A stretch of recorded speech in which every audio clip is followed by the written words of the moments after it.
Hello. In this video, I'd like to discuss the concept of a variable. Now, we use variables or we experience variables in our everyday lives and we don't even know it. For instance, the length of your hair is a variable because it changes from day to day unless, you're bald or something and you don't grow hair. Then that's, never mind.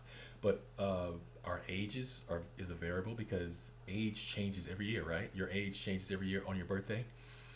The amount of money you have in a bank account changes, right?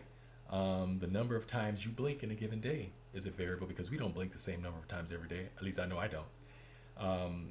The price of a stock is a variable because it can change from day to day. It can change from day to day. Sometimes the price of a stock stays the same, but basically it's a variable because it can change. I'm going to do an example of a variable on the screen here with a little airport that I've created. Initially, we have a shuttle bus at the parking lot, and this shuttle bus is initially empty, but suddenly 30 people get on the shuttle bus. So let's just say we start out with number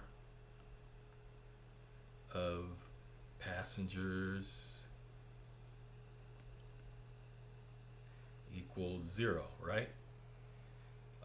This is sort of a long way of writing that, so I'm going to do a shorthand method and say num pass equals 0, and I will scratch this out right here.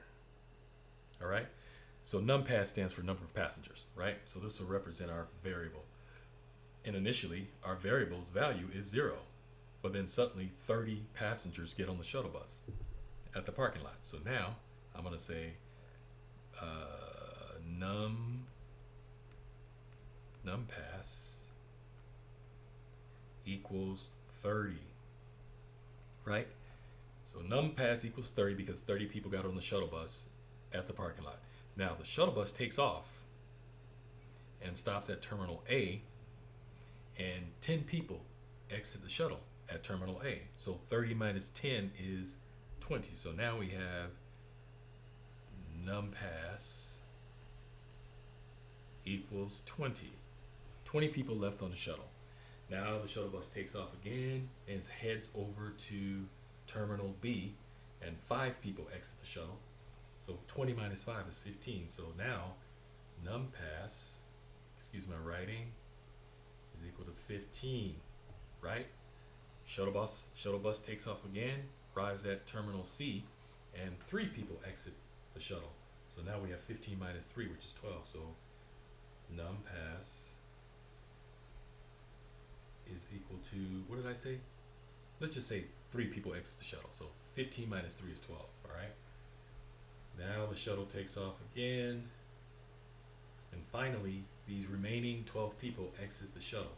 So now num pass is equal to 0. So num pass went from 0 to 30 to 20 to 15 to 12 and back to 0.